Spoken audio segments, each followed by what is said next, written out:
നമസ്കാരം. മാന്യ പ്രേക്ഷകർക്ക് ബ്രൈറ്റ് ന്യൂസിലേക്ക് സ്വാഗതം. സീറോ മലബാർ സഭയിലെ എറണാകുളം അങ്കമാലി അതിരൂപതയിൽ ഏകീകൃത കുർബാന പ്രതിസന്ധി രൂക്ഷമാകുന്നു. സഭയോടൊപ്പം മാർപ്പാപ്പയോടൊപ്പം എന്ന് പറയുകയും എന്നാൽ സഭാവിരുദ്ധ നിലപാടുകളുമായി മുന്നോട്ട് പോകുകയും ചെയ്യുന്ന അതിരൂപത ചാൻസലറും മേജർ ആർച്ച് ബിഷപ്പും ആണ് അൽമായ വിശ്വാസികൾക്ക് നീതി നിഷേധിക്കുന്നത്. വാർത്തകൾ വിശദമായി. This news brought you by Renovation World. Zero Malabar സഭയിലെ എറണാകുളം അങ്കമാലി അതിരൂപതയിൽ ഏകീകൃത കുർബാന പ്രതിസന്ധി പരിഹരിക്കാൻ വത്തിക്കാനിൽ നിന്ന് അതിശക്തമായ ഇടപെടലുകൾ, ഉത്തരവുകൾ നിരന്തരമായി ഉണ്ടായിട്ടും അതെല്ലാം മറികടന്ന് സർക്കുലർ വിവാദ നായകൻ അതിരൂപത ചാൻസലറും മേജർ ആർച്ച് ബിഷപ്പും ഒരു നാണയത്തിന്റെ ഇരുവശങ്ങളെന്നോണം ഒരേ തോണിയിൽ കൈകൾ കോർത്ത് സഭാവിരുദ്ധ നിലപാടുകളുമായി മുന്നോട്ടു പോകുന്നു. അക്കാരണത്താൽ തന്നെ അതിരൂപത കൂരിയ നിർജീവമാണ്. സഭയിൽ സമൂല മാറ്റങ്ങൾ വേണമെന്ന് ഐക്യകണ്ഠേന സ്ഥിരം സിനഡ് മെത്രാന്മാരും വിശ്വാസികളും നിർദ്ദേശങ്ങൾ മുന്നോട്ട് വയ്ക്കുമ്പോൾ എല്ലാത്തിനും തടസ്സങ്ങൾ സൃഷ്ടിക്കുന്നത് ചാൻസലറും മേജർ ആർച്ച് ബിഷപ്പുമാണ്. ഇതോടെ ഏക അഭിപ്രായത്തിലെത്താൻ കഴിയാതെ സ്ഥിരം സിനഡ് മെത്രാന്മാർ കുഴങ്ങുന്നു. സഭാരേഖകൾ ചോർത്തിയതിൽ കുറ്റസമ്മതം നടത്തിയ വിവാദ നായകൻ ചാൻസലർ അവിടെ തുടരാൻ അനുവദിക്കുന്നത് മേജർ ആർച്ച് ബിഷപ്പിന്റെ സമ്മതത്തോടെയാണോ എന്നാണ് സഭയോടൊപ്പം നിൽക്കുന്ന അൽമായരുടെ ചോദ്യം. ഇതിനെതിരെ സ്ഥിരം സിനഡ് എന്തുകൊണ്ട് നടപടികൾ സ്വീകരിക്കുന്നില്ല? സർക്കുലർ വിവാദം കനത്തതോടെ തീയതികൾ തിരുത്തി സഭയുടെ ഔദ്യോഗിക ലെറ്റർ ഹെഡിൽ ഇറക്കിയ ഉത്തരവിൽ സിനഡ് മെത്രാന്മാർ കടുത്ത അതൃപ്തി രേഖപ്പെടുത്തി. ഏകീകൃത കുർബാന അർപ്പണ രീതി കൊണ്ടുവന്നതും മെത്രാന്മാർ, അവയെ എതിർക്കുന്നതും മെത്രാന്മാർ തന്നെ. അതോടെ സിനഡ് പിതാക്കന്മാരുടെ പടലപ്പിണക്കവും ധാർമ്മികതയില്ലായ്മയും അധികാര ധാർഷ്ട്യവും മൂലം സഭാഭരണം അവതാളത്തിലുമായി. യഥാർത്ഥത്തിൽ ഭൂമി വിവാദവും ഏകീകൃത കുർബാന അർപ്പണ രീതിയും തമ്മിൽ ഒരു ബന്ധവുമില്ല. ഭൂമി വിവാദം തീർക്കേണ്ടത് കോടതികളിലാണ്.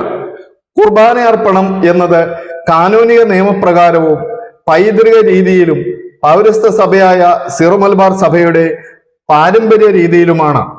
വൈദിക സെമിനാരികളിലെ പരിശീലനക്കുറവും അൽമായരുടെ മുന്നിലെ വിശുദ്ധ കുർബാന രീതികളിലെ ബോധവൽക്കരണ കുറവുമാണ് നിലവിലെ പ്രതിസന്ധി. മേൽ സൂചിപ്പിച്ച ന്യൂനതകൾ പരിഹരിക്കാൻ ബഹുഭൂരിപക്ഷം മെത്രാന്മാർക്കും താല്പര്യമില്ല എന്നുള്ളതാണ് സത്യം. മേജർ ആർച്ച് ബിഷപ്പ് തുടരാൻ ഭൂരിപക്ഷ പിന്തുണയുണ്ടോ എന്നാണ് വിശ്വാസികളുടെ ചോദ്യം. സിനഡിനെ നോക്കുകുത്തിയാക്കി മൗണ്ട് സെന്റ് തോമസിൽ സഭാ കൂരിയ മാഫിയ ഭരണം നടത്തുകയാണെന്ന വിമർശനം സിനഡ് അംഗങ്ങൾ ഉയർത്തുമ്പോൾ സഭാ കൂരിയ പുനഃസംഘടിപ്പിക്കണമെന്ന നിലപാടിലാണ് സിനഡിലെ മുതിർന്ന മെത്രാന്മാർ.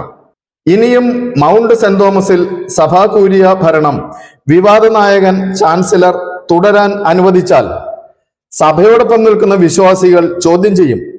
സഭയിലെ അൽമായനെ മർദ്ദിച്ച ചാൻസലർ വിവാദങ്ങളിൽപ്പെട്ട് സഭാ ആസ്ഥാനത്ത് തുടരുന്നത് ആർക്കു വേണ്ടിയാണ്? എറണാകുളം അങ്കമാലി അതിരൂപതയെ നശിപ്പിച്ചതിന്റെ പരിപൂർണ ഉത്തരവാദിത്വം സർക്കുലർ വിവാദവുമായി ബന്ധപ്പെട്ട ചാൻസലറിനുള്ളതാണ്. നേതൃസ്ഥാനം വഹിക്കുന്ന മേജർ ആർച്ച് ബിഷപ്പ് വിശ്വാസികളെ വഞ്ചിക്കുകയാണെന്ന് നിസ്സംശയം പറയേണ്ടി വരും. ഫൊറോന പള്ളികളിൽ നിന്നും സഭാവിശ്വാസികളായ ധാരാളം പേരുടെ പരാതികൾ അരമന കോടതിയിൽ ലഭിച്ചിട്ടും ഒരു ചെറുവിരൽ പോലും അനക്കാത്ത സഭാ നേതൃത്വത്തിനെതിരെ, ഫൊറോന വികാരിമാർക്കെതിരെ കൂരിയ നടപടികൾ സ്വീകരിക്കാത്തത് ഇരട്ടത്താപ്പ് നയമല്ലേ? കൂരിയ ഒന്ന് ചിന്തിക്കണം. വിശ്വാസികൾ ഇല്ലെങ്കിൽ ഇന്ന് സഭയില്ല. ആത്മീയ രീതിയിൽ ജീവിക്കാൻ ശ്രമിക്കുന്ന വിശ്വാസികളെ വിഡ്ഢികളാക്കിക്കൊണ്ട് ക്രൈസ്തവ സഭയെ തകർക്കാൻ ശ്രമിച്ചാൽ സഭാവിരുദ്ധരായ മെത്രാന്മാരെയും വൈദികരെയും സാത്താൻ ആരാധന ഗണത്തിൽ പെടുത്തേണ്ടി വരും. സഭയുടെ സമ്പത്തും അധികാരങ്ങളും ദുർവിനിയോഗം ചെയ്യാൻ വൈദിക സെമിനാരി പരിശീലന കളരിയിൽ നിന്നും ഡോക്ടറേറ്റ് എടുത്തവരെ വിശ്വാസികൾ ചോദ്യം ചെയ്യും. എറണാകുളം അതിരൂപതയെ തകർക്കാൻ വിശ്വാസികൾ അനുവദിക്കില്ല. സിറോ മലബാർ സഭയിലെ ഇല്ലുമിനാറ്റികളെ വിശ്വാസികൾ തിരിച്ചറിയുക. മേജർ ആർച്ച് ബിഷപ്പിന് സഭയോടും സമൂഹത്തോടും പ്രതിബദ്ധതയുണ്ടോ എന്ന് സഭയോട് ചേർന്ന് നിൽക്കുന്ന വിശ്വാസികൾ ചോദ്യം ഉന്നയിക്കുന്നു. സഭയോടൊപ്പം നിൽക്കുന്ന വിശ്വാസികൾക്ക് വിശുദ്ധ കുർബാനയുടെ നീതി നിഷേധിക്കപ്പെടുന്നതിൽ മേജറിന് യാതൊരു ആശങ്കയുമില്ല. സ്വന്തം ഇടവക വിട്ട് മറ്റു രൂപതകളിലെ ദേവാലയങ്ങളിലായി കുർബാനയ്ക്ക് പോകുന്നവരുടെ പ്രായോഗിക ബുദ്ധിമുട്ടുകൾ മനസ്സിലാക്കാത്ത സഭാതലവനോട് വിശ്വാസികൾ പ്രതികരിച്ചാൽ വിശ്വാസികളെ കുറ്റപ്പെടുത്താനാകുമോ? എന്ത് വിശ്വാസ പരിശീലന പ്രതിഭാ സംഗമമാണ് മേജർ നടത്തുന്നത് എന്ന് സിറോ മലബാർ വിശ്വാസികൾക്ക് മനസ്സിലാകുന്നില്ല. പ്രവൃത്തിയില്ലാത്ത വിശ്വാസം നിഷ്ഫലമാണെന്ന് മേജറിനെ പ്രത്യേകം പറഞ്ഞു മനസ്സിലാക്കി തരേണ്ടതുണ്ടോ? അതിരൂപതയിലെ മുൻ കൂരിയ അംഗങ്ങൾ നിഷ്ക്രിയരായിരുന്നെങ്കിൽ ഇന്നത്തെ കൂരിയ അംഗങ്ങൾ നിർജീവമാണെന്ന് വിശ്വാസികൾ പറഞ്ഞാൽ അവരെ കുറ്റപ്പെടുത്താനാകുമോ? ഫൊറോന വികാരിമാരുടെ അടവ് നയങ്ങൾക്ക് ഒത്താശ ചെയ്യുന്ന ഓശാന പാടുന്ന ചാൻസലർ അധികാര സ്ഥാനങ്ങളിൽ തുടർന്നാൽ വിശ്വാസികൾ കർശനമായി ചോദ്യം ചെയ്യും. ഫൊറോന വികാരിമാർക്കെതിരെ കടുത്ത പരാതികൾ ഉയർന്നിട്ടും അരമന കോടതികൾ മൗനം പാലിക്കുന്നത് എന്തുകൊണ്ട്? അധികാര ദുർവിനിയോഗം ചെയ്യുന്ന അതിരൂപതയിലെ നോക്കുകുത്തികളെ സംരക്ഷിക്കുന്നതാണോ മേജർ ആർച്ച് ബിഷപ്പിന്റെ ജോലി? വരും തലമുറയ്ക്ക് വളരെ തെറ്റായ സന്ദേശമാണ് സഭാ നേതൃത്വങ്ങൾ നൽകുന്നത്. സാത്താൻ മര്യാദക്കാരന്റെ വേഷത്തിൽ വരും. സാത്താൻ വൈദികനും മെത്രാനുമൊക്കെയായി വിശ്വാസികളുടെ അടുത്തെത്തും. വിശ്വാസികൾ ജാഗരൂകരായിരിക്കണം എന്ന് പ്രത്യേകം ഓർമ്മിപ്പിക്കേണ്ടതില്ലല്ലോ. ഭൂമി ഇടപാടും കുർബാന ഏകീകൃതവുമായി ഒരു ബന്ധവുമില്ല എന്ന് വിശ്വാസികൾ വേർതിരിച്ചറിയണം.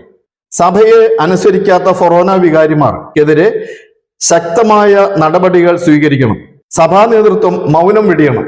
എന്തായാലും സിറോ മലബാർ സഭയുടെ പൈതൃകം അറിയുന്നവരാരും സഭാവിരുദ്ധരായി നിൽക്കില്ല എന്ന ഉത്തമ ബോധ്യമുള്ളവരാകണം വിശ്വാസികൾ. എറണാകുളം അങ്കമാലി അതിരൂപതയിലെ അച്ചടക്ക നടപടികൾക്കായി മേജർ ആർക്കി എപ്പിസ്കോപ്പൽ കൂരിയയിൽ എറണാകുളം അതിരൂപതയ്ക്ക് വേണ്ടി പുതിയ ട്രൈബ്യൂണൽ നിലവിൽ വന്നു. നമുക്ക് പ്രത്യാശയുള്ളവരാകാം, ആകാംക്ഷയോടെ കാത്തിരിക്കാം. ദൈവം നമ്മെ ഓരോരുത്തരെയും അനുഗ്രഹിക്കട്ടെ. 2025 ജനുവരിയിൽ നടക്കുന്ന സഭാ സിനഡിലൂടെയെങ്കിലും സഭയിലെ അഴിമതിക്കാരെയും അഹങ്കാരികളെയും അധികാര ദുർവിനിയോഗം നടത്തുന്നവരെയും എറണാകുളം അങ്കമാലി അതിരൂപതയിൽ നിന്നും അന്തിമമായി നീക്കം ചെയ്യുമെന്ന പ്രതീക്ഷകളോടെ വിശ്വാസികൾ. News desk, bright news. This news brought you by Renovation World.